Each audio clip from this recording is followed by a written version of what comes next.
Selamat sejahtera, nama saya Tan Ying Sing, saya merupakan Presiden Kelab Fotografi.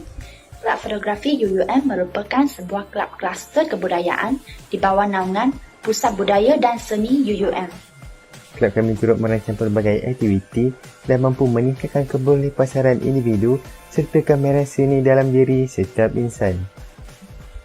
Dengan kekuatan 5 orang ahli majlis tertinggi kelab dan 9 orang esko, kelab kami bersedia menerajui dan membimbing ahli kelab untuk mengadakan berbagai program dan aktiviti yang dapat mengasah bakat ahli kelab 100%.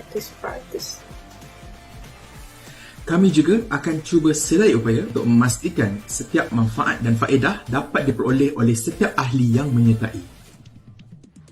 Jadi, buat anda berminat dengan seni fotografi, jangan lupa mendaftarkan diri sebagai ahli kelab ini. Jom sama-sama kami bantu serahkan bakat fotografi dalam diri anda.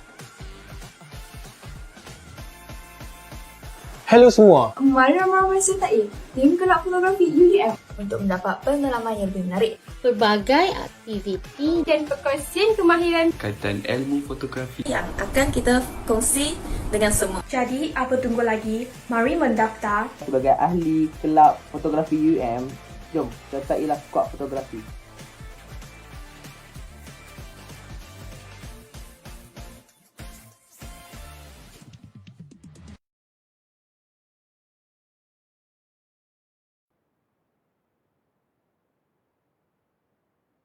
Encik, kita mulakannya. Okey.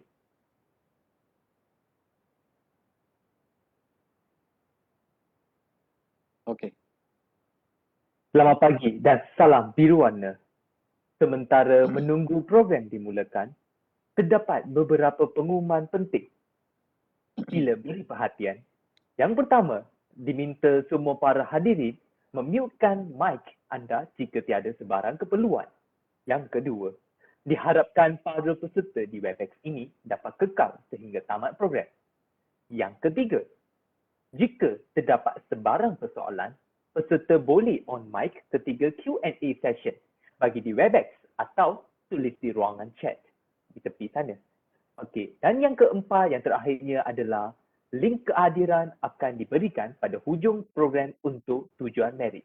Saya ulang, link kehadiran akan diberikan pada hujung program untuk tujuan merit. Sebelum majlis diteruskan, saya ingin menerangkan bahawa tujuan program ini diadakan adalah untuk kita sama-sama belajar cara untuk mengendalikan kamera dengan betul, mengambil gambar dalam posisi yang betul serta belajar untuk mendapatkan color grading yang menarik. Selamat datang diucapkan kepada panel jemputan kita pada hari ini, Encik Rosli bin Mardan dan para peserta ke program Enhance Your Creativity. Bah kata pepatah Melayu, tak kenal maka tak cinta. Hadirin sekalian, tanpa melengahkan masa, izinkan saya untuk memperkenalkan sedikit sebanyak latar belakang mengenai panel jemputan kita pada hari ini.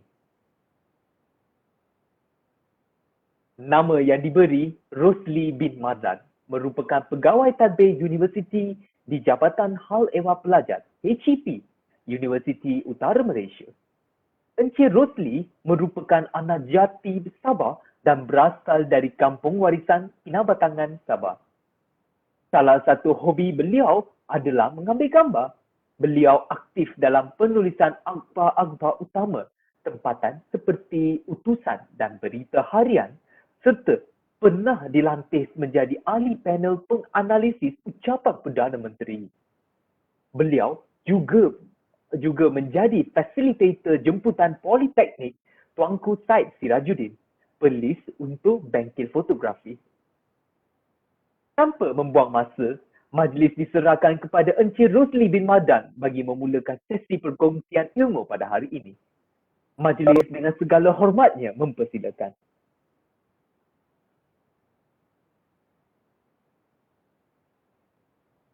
Okey, terima kasih kepada saudara pengurusi program pada petang ini. Bismillahirrahmanirrahim.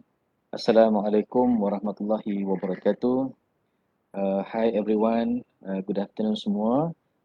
Saya berharap saudara-saudari yang dapat join pada petang ni dikurniakan kesihatan, sihat walafiat, alhamdulillah, insya-Allah.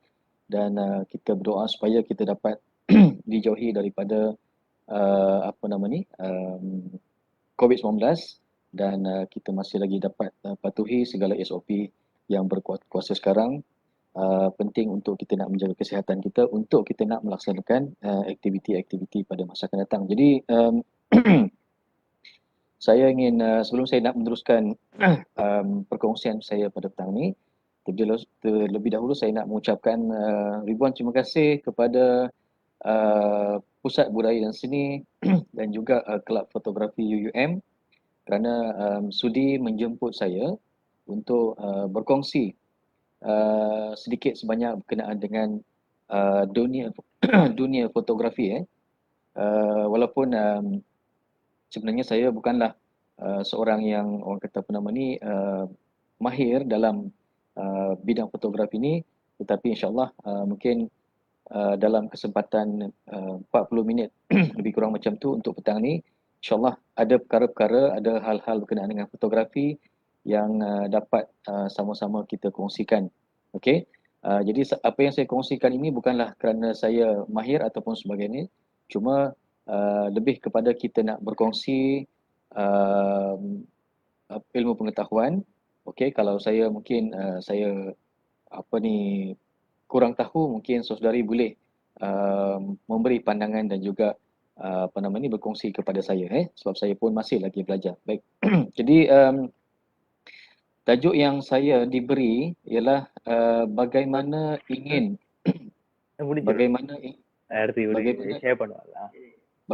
menjadi seorang fotografer yang baik. Macam mana nak menjadi seorang fotografer yang baik. Sebenarnya topik ni nampak ringkas saja tetapi bagi saya yang menyampaikan petang ni saya rasa sangat-sangat berat lah, sangat-sangat berat kerana tajuk tu nak menjadi seorang fotografer yang baik. Memang sangat berat pada saya. Okey. Pada saya nak menjadi seorang fotografer ni dia ada elemen-elemen tertentu yang perlu ada pada diri kita. Nak menjadi seorang fotografer yang baik ataupun berkualiti. Sebab tajuk ni sangat-sangat subjektif. Jadi mungkin orang kata macam mana kita nak menjadi seorang fotografer ni yang baik ni, mungkin maksudnya ialah macam mana kita menghasilkan foto yang berkualiti dan juga menarik. Sebenarnya saya tafsirkan begitu. Kalau kita nak menjadi seorang fotografer yang baik, mungkin dari satu sudut yang lain, mungkin lebih kepada ethics sebagai seorang fotografer. Tapi mungkin tajuk ini yang diberikan kepada saya ini lebih kepada macam mana kita nak menghasilkan image dan juga foto yang menarik dan juga bagus bagi penglihatan penonton. Baik, jadi saya nak berkongsikan di sini. Okey. Jadi semua orang tahu apa itu fotografi. Semua orang dah tahu apa itu fotografi. Tidak perlu pun kita nak bahaskan apa itu fotografi, apa yang orang kata dari segi falsafahnya, dari segi bahasa dan sebagainya. Saya rasa kita tidak perlulah mendalami dia punya maksud itu. Sebab sebut fotografi saja pun kita dah faham. Kita nak ambil gambar, itu saja. Tapi kalau mereka yang memang mengambil bidang fotografi sama ada di universiti ataupun di mana-mana institusi yang memang betul-betul mengambil bidang fotografi ini, mungkin dia akan belajar lebih banyak, mungkin sejarah fotografi, falsafah fotografi dan sebagainya. Tetapi bagi kita yang lebih pada nak menganggap bahawa fotografi itu sebagai satu hobi, sebagai satu seni yang kita minat, jadi kita mungkin menganggap ini sebagai satu orang kata sebagai seni yang pada kita biasa saja. Jadi Semua orang di dunia ni sudah tahu apa itu fotografi. Satu seni rakaman visual yang memaparkan satu image hasil daripada tindakan proses cahaya. Tak ada cahaya, tak ada image. Tak ada foto yang boleh kita ambil. Kalau kata tak ada cahaya, maknanya gambar kita jadi akan gelap lah. Jadi dia memerlukan proses cahaya. Jadi itu salah satu yang kita kena faham dalam fotografi. Jadi sekarang ni saudari, dunia fotografi sekarang ni dah semakin kompleks. Dia dah semakin canggih dah. Bidang fotografi ni dia dah semakin meluas. Teknologi pun dah semakin canggih. Dan juga begitu juga dengan bidang fotografi ni dia semakin diperlukan di mana-mana saja. Bidang fotografi semakin diminati. Kerana apa saudari? Kerana kita semuanya dah ada kamera. Masing-masing dah ada kamera. Okay? Budak yang seawal orang kata apa nama ni 12 tahun 12 tahun sampailah umur yang tua yang dah dewasa ni semua ada kamera. Okay? Sebab kita semua ada telefon, ada handphone. Dalam handphone kita ini ada kamera. Okay? Cuma yang berbezanya ialah sama ada handphone kita itu canggih ataupun tidak canggih. Jadi sekarang ni semua orang boleh menjadi jurugambar ataupun fotografer. Semua orang boleh menjadi seorang jurugambar dan juga seorang fotografer. Okay? Sebab itu kadang-kadang sekarang ni fotografi lebih dijadikan sebagai hobi. Okay, dalam kerjaya profesion juga ada jurugambar. Macam kita di UUM ni kita ada jurugambar yang official, yang memang resmi, yang memang itulah dia punya bidang tugas dia. Jurugambar universiti. Kita ada sebab dia mengambil bidang fotografi. Okey, dalam bidang keusahawanan juga fotografi sangat penting. Ada yang buka kedai, ada yang buka kedai untuk printing, ada juga yang ambil yang buka perniagaan untuk buat photoshoot untuk family, wedding dan sebagainya. Jadi fotografi juga memang meluas dalam bidang keusahawanan. Apatah lagi sebagai hobi. Okay? Sebagai hobi, fotografi juga sering kita nampak siapa-siapa yang di luar sana rakan-rakan kita yang ada kamera, itu mereka jadikan sebagai hobi. Okay? Jadi kalau nak ditanya saya menjadikan fotografi sebagai satu hobi. Kenapa? Sebabnya kerana minat dan juga saya memang minat seni. Jadi seni ni adalah meluas, bukan saja seni melukis, seni budaya, fotografi juga adalah satu cabang seni yang dia punya pengertian dia meluas. Okay, fotografi untuk seni budaya, fotografi untuk apa lagi? Macam-macam lah. Jadi fotografi ni dia sebenarnya satu cabang seni yang kita boleh tafsirkan dia dengan pengertian yang meluas. Jadi itu fotografi. Alright? Baik. Tadi saya dah sebut semua orang boleh menjadi seorang fotografer. Okay? Semua orang boleh menjadi seorang jurugambar kerana kita masing-masing ada kamera dalam handphone kita. Okay? Semua orang boleh beli kamera sebab sekarang ni pun kamera dah ada yang murah dah pun. Tetapi saudari, okay? Tetapi tidak semua orang boleh menjadi fotografer yang baik. Okay? Tidak semua orang boleh menjadi fotografer yang baik. Kita ada telefon, kita ada iPhone yang canggih-canggih tu yang boleh merakam gambar, tetapi bila kita ambil gambar bukan untuk tujuan apa. Sebab biasanya kita nak ambil gambar ni untuk kadang-kadang sebagai nak rakam, nak simpan sahaja image yang kita nak tu. Tapi ada juga yang nak ambil gambar kerana dia minat untuk nak menghasilkan satu image yang cantik, yang menarik perhatian, okay, yang boleh digunakan untuk tujuan-tujuan tertentu. Okay. Tetapi tidak semua orang yang macam tu. Okay. Jadi tidak semua orang boleh menjadi jurugambar, tetapi tidak semua orang boleh menjadi semua orang boleh menjadi fotografer, tapi tak semua orang boleh menjadi fotografer yang baik. Okay, jadi itu kenapa kita akan tengok selepas ni. Okay, jadi tajuk yang diberikan pada saya petang ni ialah nak jadi fotografer yang baik, okay, yang berkualiti, yang boleh menghasilkan gambar yang berkualiti. Okay, bila kita menghasilkan gambar yang berkualiti, Jadi orang berpersepsi kepada kita bahawa kita adalah jurugambar ataupun fotografer yang baik. Okey, tapi dia kena ada syarat saudari. Dia kena ada syarat dia. Semua perkara di dunia ada syaratnya. Kalau kita fulfill syarat ni, mana insya-Allah kita boleh capai apa yang dikatakan berkualiti itu. Alright. Ini saja. Ada 3 syarat yang penting. Pertama sekali, nak menjadi seorang fotografer jurugambar yang berkualiti walaupun itu bukanlah bidang utama kita, ya, bukannya bidang utama yang kita ambil di sekolah, di universiti, tapi kalau kita minat kepada fotografi, insya-Allah kita boleh menghasilkan gambar yang baik, tetapi berdasarkan syarat daripada 3 ini. Yang pertama sekali ialah kita kena melihat pada diri kita sendirilah, diri kita sendiri, kita ni macam mana, kita minat tak perkara tu, kita minat tak mengambil gambar dan sebagainya. Okey, jadi itu dia banyak bergantung kepada faktor diri sendiri. Okey, seterusnya kepada peralatan. Peralatan ni dia bermasalah sedikit sebab tidak semua orang mungkin boleh memiliki peralatan kamera yang canggih-canggih, yang mahal-mahal, ya.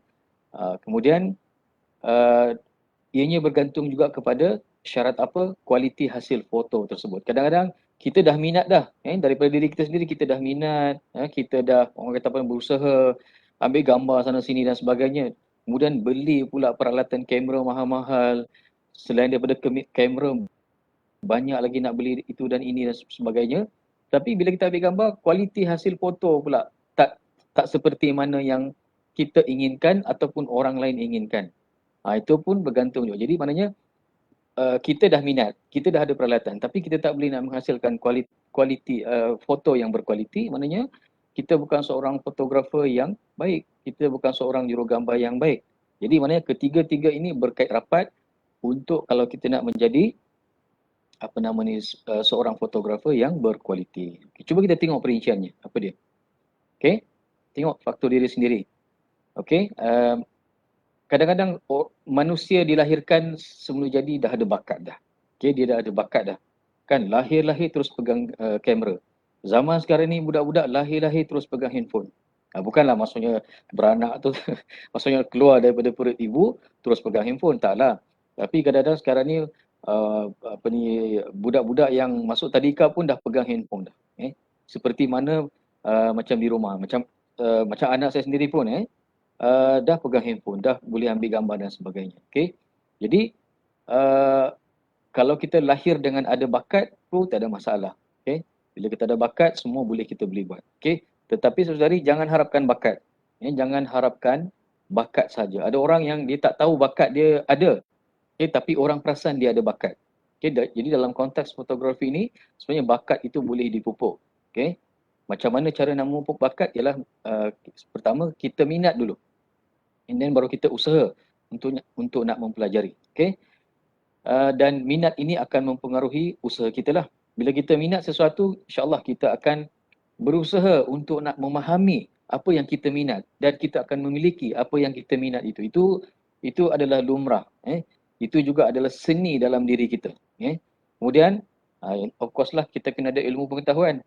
Kita minat saja, ada bakat saja, kita tak ada ilmu pun tak jalan juga, tak jadi juga. Jadi kita kena rajin menuntut ilmu, teroka ilmu, kumpul duit, pergi kursus, bengkel dan sebagainya. Sekarang ni lagi senang lah. Dalam internet banyak, dalam YouTube banyak, kemudian rakan-rakan kita, kemudian dalam Facebook misalnya kita ada kumpulan-kumpulan ataupun grup-grup tertentu yang boleh kita sharing idea. Jadi mana-mana ilmu sekarang ni atas bawah kiri kanan depan belakang semua kita ni dilengkari oleh ilmu. Jadi terpulang pada diri kita saja sama ada kita nak garap ilmu tu dalam diri kita yang sudah ada. Kalau kita sudah ada bakat dan kita sudah minat, insya-Allah kita boleh menjadi seorang yang boleh dikira sebagai berkualiti. Okey, khususnya dalam bidang fotografi. Masa dan kemampuan kewangan. Macam saya kata tadi satu hal lah. Masa kita kena cari masa. Bila kita dah ada minat, bila kita dah ada ilmu pengetahuan, kita kena ada masa untuk praktis. Okey, untuk nak menjadi seorang fotografer yang baik, okey, kita kena ada masa, mencuri masa, okay, untuk nak memahami dan dengan cara mempraktis ilmu yang kita ada, mengasah bakat kita. Macam saya kata tadi, bakat boleh dipupuk. Okey. Jadi kita kena luangkan masa untuk kita rajin ambil gambar, kemudian kita buat penilaian gambar kita, minta pandangan daripada kawan-kawan lain, minta pandangan daripada orang sekeliling kita, apa yang kita gambar yang kita ambil tu adakah okey tak okey, cantik tak cantik, adakah memenuhi keperluan selera orang-orang di sekeliling kita. Okey, ada setengah tu dia kata tak cantik, setengah tu kata cantik, setengah tu kata bolehlah. Okey, jadi semua itu kita ambil kira. Okey, kita ambil kira untuk kita nak meningkatkan lagi kualiti foto yang kita ambil. Tak guna beli mahal-mahal tapi bila kita shoot tapi kita tak dapat hasilkan sesuatu yang menarik perhatian dan memenuhi selera orang yang melihat foto kita. Kemudian kita nak membeli peralatan. Kita kena menabung lah, kena tabung. Kalau sekarang ni ialah mungkin bagi orang yang ada berkerjaya, mungkin dia boleh orang kata menabung ataupun kumpul duit untuk beli peralatan-peralatan yang mahal. Mungkin you all kata kami ni pelajar lah Cik Lee, kami mana ada duit untuk nak beli kamera. Sebenarnya sekarang ini pun ada banyak kedai-kedai yang boleh menyewakan peralatan-peralatan kamera untuk kita guna untuk mengambil gambar. Jadi tak susah, walaupun mungkin bukan milik kita tapi kita boleh sewa dengan harga yang murah dan kita boleh memahami fotografi dengan baik. Jadi sekarang ini semuanya sebenarnya mudah dan juga banyak membantu. Terpulang pada diri kita untuk kita nak bantu diri kita untuk mempertingkatkan lagi ilmu fotografi. Jadi benda ni asas. Kalau tak ada yang ini, kita tak boleh nak menghasilkan satu kualiti foto yang berkualiti. Kemudian usaha, macam saya sebut tadi, kita kena sentiasa praktis. Kita tengok dari segi dari segi peralatan ni, kadang-kadang dalam dunia fotografi peralatan kamera ni kita sebut sebagai gear. Ini istilah yang mudah difaham lah. Sebut saja fotografi gear sudah orang tahu dah. Lens, kamera body dan sebagainya. Jadi kamera ada banyak. Kita ada DSLR, kita ada mirrorless camera. Sekarang ni kebanyakannya dah pakai mirrorless camera yang nampak macam compact camera tapi sebenarnya dia bukan compact camera. Dia macam DSLR juga sebab kualiti dia untuk menghasilkan gambar itu sangat-sangat bagus. Cuma berbeza dari segi DSLR dia masih menggunakan teknologi yang lama tapi kualiti dia memang bagus untuk menghasilkan gambar yang cantik. Dan sekarang ini kita dah ada iPhone, tak perlu nak pakai kamera yang besar-besar, yang orang kata yang berat untuk kita bawa ke sana kemari. Kita sekarang ni ramai yang dah pakai iPhone. iPhone ni, bila kita pakai iPhone ni, kita dah, ini bukan iPhone, ini Android biasa. Siapa yang ada iPhone tu, dia boleh menghasilkan gambar yang cantik. Apakah Assalamualaikum warahmatullahi wabarakatuh. Sangat-sangat mudah. Cumanya, iPhone ni pun harga dia lebih kurang juga dengan harga kamera biasa. Kemudian apa lagi? Camcorder. Siapa ada camcorder? Siapa ada camcorder itu senang, walaupun ambil video tapi kita boleh jadikan dia sebagai satu gambar. Tapi mungkin terbatas untuk kita nak olah gambar tersebut. Siapa ada GoPro pun juga boleh menghasilkan gambar yang cantik dengan angle yang cantik. Kemudian ada banyak lagi lah peralatan-peralatan kamera yang kita boleh perolehi untuk kita nak menghasilkan satu gambar yang cantik. Kemudian dalam dunia fotografi ni kadang-kadang tak cukup sekadar kamera sahaja. Dia ada banyak lagi kan. Peralatan alat bantu fotografi. Macam kita ada lens. Dan lens ni saudari kena faham bila you all beli sebuah kamera yang dah ada kit lens ataupun dah ada kamera lens yang ada sekali dengan kamera tersebut, sebenarnya ada lagi lens-lens yang lain. Saya rasa mungkin saudari dalam sini mungkin ada yang dah faham. Kita ada wide lens, kita ada zoom lens, kita ada kit lens dan sebagainya. Jadi dia ada ukuran-ukuran tertentu untuk menghasilkan satu image yang menarik. Macam contoh katakan wide lens. Wide lens ini adalah satu lens yang mana dia boleh cover satu area yang luas. Contohnya, kita tak boleh mengambil gambar portrait dengan wide lens, tak sesuai. Setengah tu tak sesuai. Kita kena ambil gambar yang sekurang-kurangnya kit lens ataupun ada yang boleh ambil dengan zoom lens. Jadi ini semua ni hal bab-bab teknikal yang mungkin selepas ini kalau ada program lain kita boleh belajar secara mendalam berkenaan dengan lens. Okay, selain daripada lens, kita juga perlu ada tripod, kan? Ini adalah peralatan-peralatan yang membantu dalam kita nak menghasilkan satu gambar yang berkualiti untuk kita menjadikan kita sebagai fotografer yang bagus. Okay, ada setengah tu dia tak perlu tripod, dia just handheld sahaja, kan? Tapi masalahnya kadang-kadang kamera tu dia besar, jadi dia perlukan tripod dan untuk nak memastikan kualiti tu dia tidak terjejas, mungkin dia goyang ataupun dia macam mana. Jadi dia akan menjejaskan kualiti foto yang kita nak ambil kalau kita tak guna tripod misalnya. Okay, begitu juga dengan lighting, kan? Siapa yang pernah pergi kedai-kedai kamera, cuba tengok ada lighting, ada lampu kiri kanan yang besar tu kan, yang ada macam payung dan sebagainya tu. Yang itu adalah lighting. Lighting membantu pula untuk nak memastikan cahaya cukup untuk nak subjek kita supaya kita tidak perlu lagi adjust kamera yang akan menjejaskan orang kata apa nama ni, kita punya kualiti foto kita. Banyak lagi lah filter, kan? Filter ni yang yang nak lekat dekat lens tu, yang nak menapis cahaya yang terlalu terang. Okay, yang itu juga sangat-sangat penting.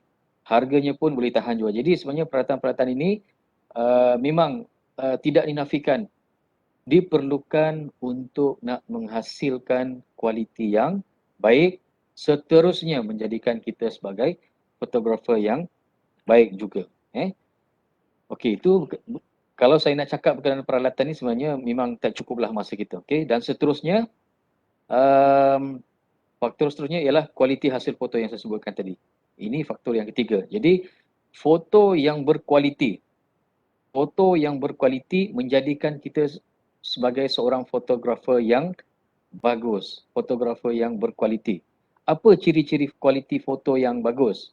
Kan, foto yang berkualiti. Contoh katakan sekarang ni kita punya gambar kita mesti sharp. Kena sharp, maksudnya tajam, dia tak blur. Beli kamera mahal-mahal, kemudian bila kita shoot, kemudian bila kita tengok dalam laptop ataupun bila kita tengok balik kita punya gambar yang kita ambil tu, semua tak nampak langsung sebab blur. Okey, jadi itu akan menjejaskanlah kita sebagai seorang fotografer. Itu adalah satu hal yang sangat-sangat penting untuk kita nak menghasilkan suatu foto yang berkualiti. Kita punya image atau foto yang kita ambil mesti sharp. Okey, cantik. Itu tajam. Bergantung kepada pixel yang yang kita setting dalam sama ada kamera kita ataupun juga semasa kita buat olahan ataupun editing ataupun post processing nanti.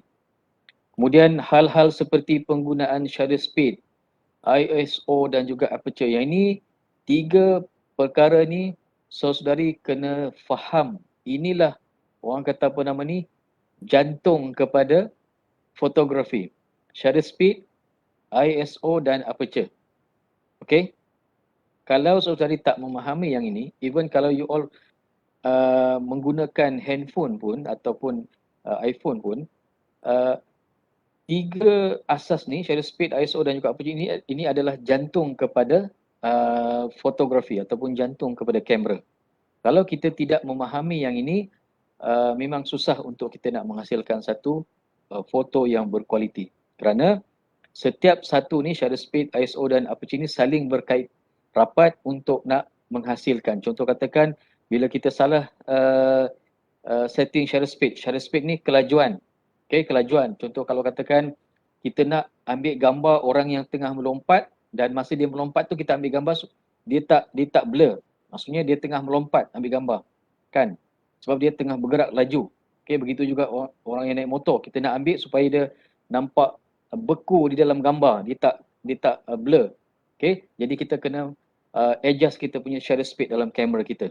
Begitu juga dengan ISO. Bila kita tinggikan shutter speed, nilai shutter speed tu, okay, kamera kita akan jadi gelap. Okay, foto kita akan jadi gelap. Jadi kita terpaksa naikkan kadar ISO yang ini. Okay, kadar ISO. Bila kadar ISO terlalu tinggi, okey, kadar dia, nilai dia akan terlalu cerah. Okey, bila dia terlalu cerah, ini bermakna gambar kita akan hilang kualiti dia. Okey, hilang kualiti dia. Okey, sebab kadang-kadang di situlah akan wujudnya noise, bintik-bintik yang macam kasar dalam gambar kita.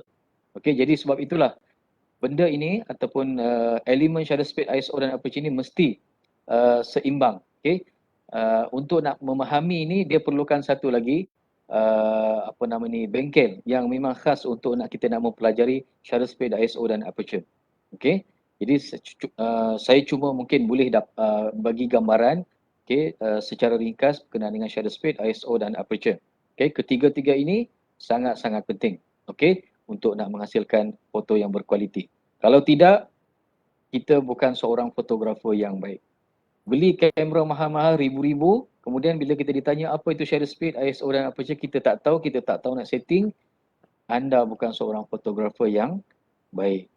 Itu syaratnya. Macam tadi saya kata, penggunaan alat bantu fotografi seperti tripod juga mempengaruhi dari segi ketajaman foto kita. Kemudian foto yang berkualiti ini, foto yang kita ambil itu, yang orang kata berkualiti dan juga cantik itu, mestilah memenuhi prinsip komposisi, komposisi dalam seni fotografi. Okey, kita tak boleh nak ambil kamera kemudian nampak subjek yang kita nampak cantik di mata kita, kemudian kita shoot. Kan?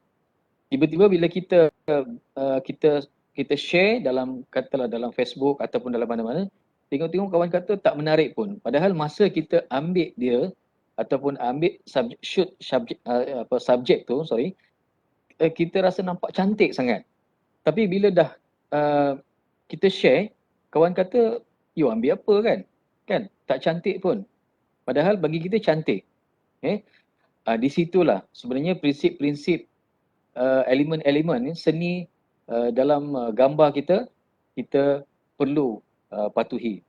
Contohnya rule of third ini. Okay? Rule of third ini bukan saja di dalam fotografi, tetapi di dalam seni lukis pun. Seni lukis, seni taman ataupun seni landscape. Okay? Begitu juga dengan pembinaan bangunan, seni architecture. Rule of third ini sebenarnya memang prinsip yang sangat popular digunakan dalam kita nak mempersembahkan satu-satu karya seni kita. Jadi dalam fotografi pun macam tu. Kadang kita ambil orang, dia duduk dekat tengah-tengah frame gambar tu. Padahal sepatutnya kita nak letak dia di dalam rule of third. Rule of third. Saya nak tunjuk di sini pun saya tak ada dia punya bahan rule of third ni. Sebenarnya you all boleh boleh cari dalam Google. Rule of third ni sebenarnya memang banyak diterangkan. Dalam YouTube juga banyak diterangkan berkenaan dengan apa itu rule of third. Tapi ada juga kadang-kadang kita mengambil gambar, ada juga kadang-kadang kita mengambil gambar ni tak perlu pun ikut rule of third. Kadang-kadang kita kata kita break the rule. Maksudnya kita melanggar peraturan lah. Maksudnya tak perlu ikut dia punya konsep ataupun dia punya prinsip pun. Kadang-kadang boleh menghasilkan gambar yang cantik juga. Tapi sangat jarang keadaan begitu. Kerana setiap kali kita mengambil gambar, kita kena ikut dia punya rule of third ni tu. Satu lagi yang saya nak share ialah berkenaan dengan color grading. Baik. Color grading ni, biasanya istilah color grading ni kita buat video. Kita buat video. Barulah kita menggunakan color grading. Biasanya dalam fotografi ni kita guna istilah post processing lah. Yang lebih biasa orang sebut lah.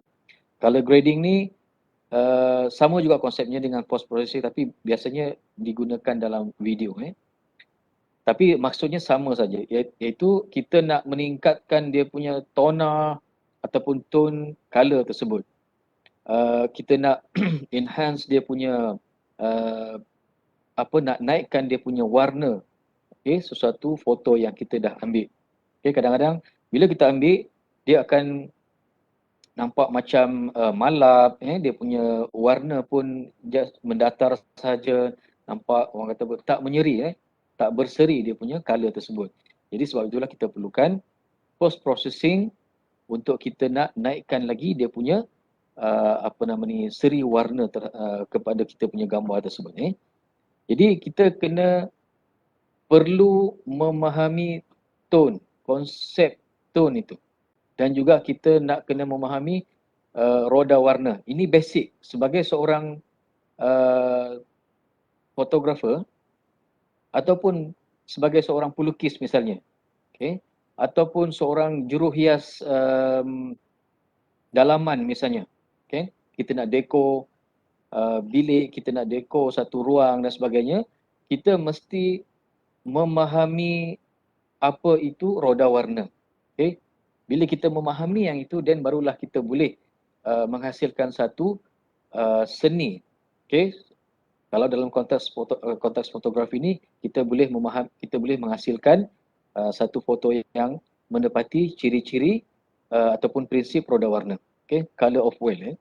Yang ini banyak dijelaskan di dalam Google.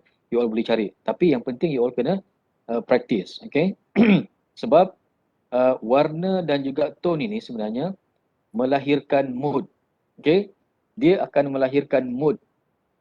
Apa beza kita mengambil gambar menggunakan kamera DSLR ataupun mirrorless camera ataupun kita menggunakan iPhone. Okay, ataupun handphone lah kan. Sebab dalam handphone ni dia sebenarnya dia dah auto dah. Kita ambil saja, sebab tu kadang-kadang bila kita tengok gambar yang terlalu terang color dia, okay, nampak macam ala-ala HDR macam tu, sebab dia dah disetkan di dalam handphone ini. Okay? Sebab tu kadang-kadang apabila orang tanya saya, mana lebih baik, saya nak beli handphone ke untuk mengambil gambar ataupun saya nak membeli sebuah kamera. Okey, jadi kebanyakan jawapan bagi yang memang menggunakan DSLR, lebih baik belilah DSLR. Okey. Ataupun lebih baik menggunakan DSLR untuk mengambil gambar berbanding dengan orang kata handphone. Okey, sebab kita lebih kepada instant photo lah. Maksudnya kita just ambil saja, kita tak perlu proses apa dah. Dah ada semua dalam ni.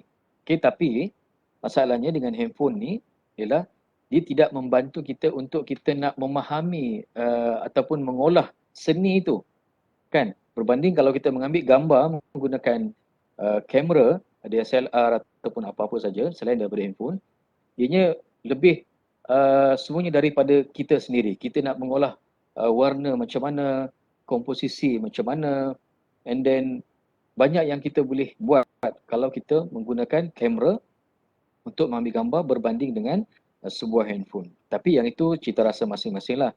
Ada setengah tu tak nak pun untuk mengambil gambar menggunakan kamera sebab dia kata renyah ataupun terlalu sulit untuk nak menghasilkan satu foto yang bagus menggunakan DSLR kerana prosesnya terlalu banyak. Okay? Jadi dia nak gunakan handphone saja. Ambil saja gambar and then share sahaja. Jadi ada setengah tu yang macam itulah. Okay? Tapi bezanya yang itu. Kita lebih memahami seni fotografi itu kalau kita menggunakan kamera DSLR dan kita boleh mengolah color yang kita nak untuk kita nak mempersembahkan kepada orang lain berkenaan dengan hasil karya kita itu. Alright? Kemudian selain daripada memahami color grading ataupun post processing ataupun color enhancement dalam kita punya gambar ni, okay, dan kita kena memahami color of whale ni, kita kena juga memahami asas komposisi di dalam mengambil gambar. Jangan main ambil saja. Keluarkan handphone kemudian ambil. Ambil kamera kemudian shoot. Kan kita tak planning betul-betul. Sebab tu kadang-kadang ni saya sendiri kadang-kadang bila saya bersama dengan kawan-kawan saya jarang ambil gambar, kadang-kadang saya biarkan saja kawan-kawan saya ambil gambar. Kadang-kadang kalau kami keluar mengambil gambar sama-sama lah. Dan orang tanya kenapa tak ambil gambar? Saya kata apalah, ambil lah dulu. And then selepas tu baru saya bagi tahu sebenarnya di mata kita sesuatu image, sesuatu subjek itu nampak cantik. Macam saya terangkan sebelum ni kan, nampak cantik. Tapi dia punya komposisi dia sebenarnya tak cantik. Sebab tu bila kita ambil dan bila kita tengok, kita share dengan orang lain, kata tak menarik pun. Padahal yang kita ambil tu subjek yang cantik. Subjek tak akan menjadi cantik sekiranya dia tidak disusun atur dalam satu komposisi yang sesuai dengan prinsip komposisi tadi. Sebab itu kadang-kadang macam kita kan, kita nampak satu-satu tempat, cantiknya, cantiknya. Bila kita ambil, then kita share, tiba-tiba tak cantik lah pula. Kan? Jadi ada yang macam tu sebenarnya. Jadi tidak semua apa yang kita lihat tu cantik di mata kita, tapi dari segi prinsip seni itu sebenarnya dia tak cantik. Sebab itu kita kena faham prinsip-prinsip dalam seni. Okay? Salah satunya komposisi. Jadi dalam komposisi ni, composition ni, jadi banyaklah macam saya dah terangkan tadi, rule of third tadi. Okay? Ambil satu gambar subjek tu, kalau boleh letakkan di di penjuru frame, okay? Bukan di tengah-tengah ataupun di bawah ataupun di atas. Okay? Nanti saya akan terangkan sekejap lagi. Kemudian dalam komposisi fotografi juga yang perlu kita faham, gambar kita ni mesti ada prinsip ataupun leading line, okay? Leading line. Kan? Kadang-kadang kita nampak orang tu ambil gambar jambatan, kan? Duduk sana, kemudian berdiri, kemudian ambil. Kadang-kadang kita heran, kenapa? Kan ambil sajalah macam ni, maksudnya just a simple punya shoot kan. Tapi sebenarnya dia tengah mencari angle yang cantik walaupun subjeknya hanya jambatan, kerana dia kata dia nak ambil jambatan ini sesuai dengan prinsip leading line dalam gambar dia nanti. Sebab tu kadang-kadang kita bandingkan dua orang mengambil gambar jambatan misalnya. Okey, seorang ambil menggunakan prinsip leading line, seorang lagi ambil macam tu saja, maksudnya jambatan tu tengah-tengah macam tu kan. Bila kita bandingkan, kadang-kadang yang menggunakan prinsip leading line itu, leading line itu nampak lebih menarik berbanding dengan bila kita ambil secara sebarangan saja, tak mengikut prinsip leading line. Okey, yang itu bezanya. Padahal subjek yang sama. Itu juga dengan balance, prinsip balance. Perlu ada balance ataupun keseimbangan dalam kita punya foto yang kita hasilkan. Balance ini maksudnya jangan ada yang terlalu kosong sangat. Kita ambil subjek di hujung sini tapi di sini terlalu kosong sangat. Sesuatu yang membazir. Satu kadang-kadang kita nampak cantiknya tapi di sini kita nampak kosong. Tak perlu shoot. Kan, walaupun kita minat nak ambil. Sebab dari segi prinsip fotografi nanti dia tak memenuhi prinsip seni itu. Okey, kemudian prinsip fill the frame. Okey, kita dah nampak frame di dalam gambar. Frame ini maksudnya apa-apa saja subjek yang seakan-akan boleh menjadi frame di dalam gambar kita. Jangan biarkan di tengah-tengah itu kosong. Kena feel something. Subjek yang menarik untuk nak membawa kita punya mata kita ni untuk nak mendalami kita punya foto itu. Okey, itu dia punya prinsip dia. Dan juga teknik isolation. Isolation ini ialah apabila kita nak orang kata kita nak membezakan subjek yang kita nak ambil dengan background dia. Sebab tu kadang-kadang kita nampak ada yang background dia blur kan, kosong, tak halus, tak nampak apa kan. Itu nama kita panggil sebagai bokeh kan, ataupun DOF kan. Kemudian yang kita nampak hanya yang jelas, yang hanya adalah subjek kita. Yang itu isolation teknik. Yang itu mudah saja sebab dalam handphone kita pun kita boleh buat teknik tu. Kemudian jangan lupa saudari, kalau kita nak mengambil gambar, kena masukkan elemen artistik. Ini yang sangat penting. Tadi daripada mula saya cakap tadi sampai sekarang ni, saya bercakap berkenaan dengan seni. Jadi elemen artistik ni kena ada dalam kita punya foto kita. Okay? Framing saya sebut tadi, kemudian image blending, kemudian kita ada juga lighting effect. Semua ni nanti you all boleh Google, dalam YouTube pun ada. Tapi kalau nak buat satu bengkel khas yang ini, insyaAllah saya boleh sampaikan. Kita akan buat praktikal sekali. Okey, jadi ini elemen-elemen artistik yang sebenarnya banyak lagi elemen-elemen yang boleh kita masukkan dalam foto kita. Supaya foto kita lebih nampak menarik dan juga cantik. Baik. Ni yang saya kata tadi. Kita kena faham berkenaan dengan roda warna ni, color of whale ni. Saya tak pasti silap ejaan saya ini ataupun macam mana. Okey. Inilah prinsip asas untuk kita nak memahami. Okey. Memanglah kita tak boleh nak ingat ataupun setiap kita nak ambil gambar, kita kena bawa yang ini. Okey. Yang penting kita kena faham. Contohnya macam ni kan. Okey. Bila kita ambil katalah satu-satu gambar untuk menggunakan tema daripada biru ke purple sampailah kepada pink ini. Okey, jadi gambar apa yang sesuai kita ambil? Gambar apa yang sesuai kita ambil? Ataupun kita juga nak ambil satu-satu gambar yang mana nanti bila kita buat post processing nanti kita mengambil gambar dengan menggunakan warna biru berlawanan dengan orange ataupun kuning. Jadi gambar apa yang sesuai kita nak ambil?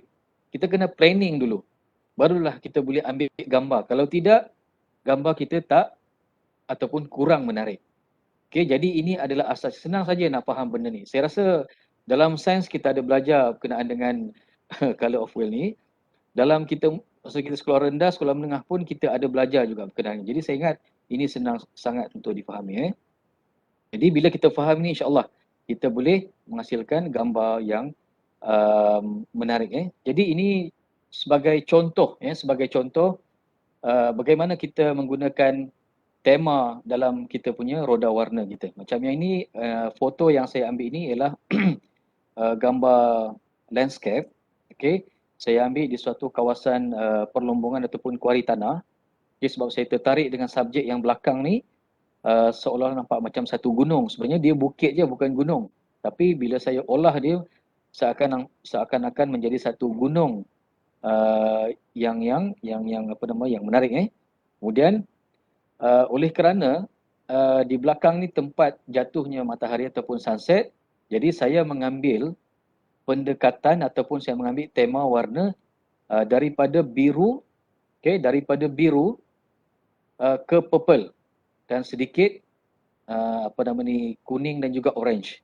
Okay, kalau saudari nampak yang ini, saya menggunakan prinsip color of whale. Okay, saya tak pasti gambar ini cantik ke tidak, tapi personally pada saya berpuas hati. Tapi saya tak pasti orang lain nampak okey tak okey, tapi secara peribadi pada saya memenuhi prinsip tu. Okey. Satu, pemahaman dari segi warna.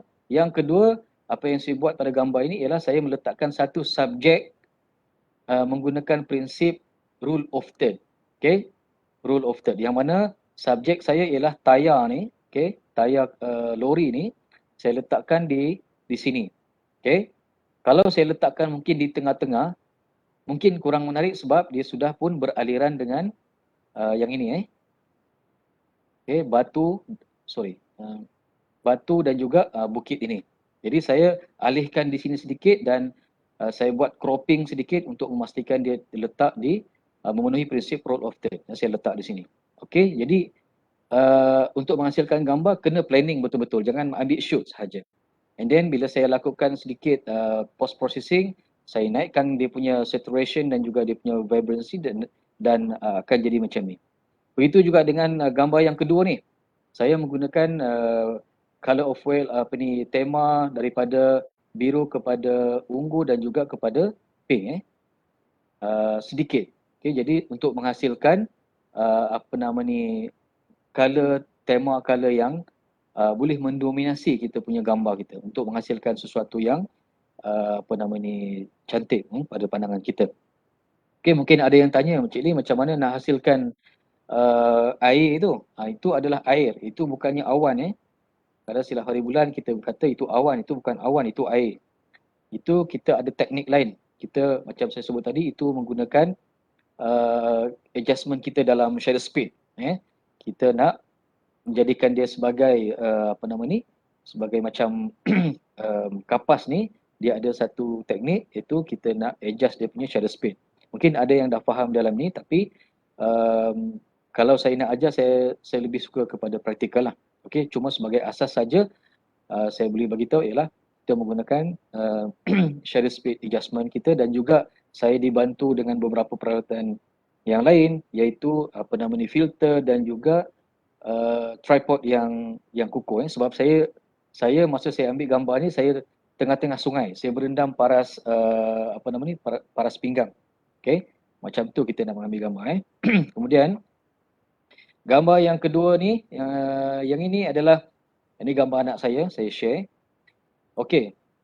Kalau tengok dari segi dia punya color dia, saya menggunakan mood color daripada sini Sebenarnya dia ada coklat ni.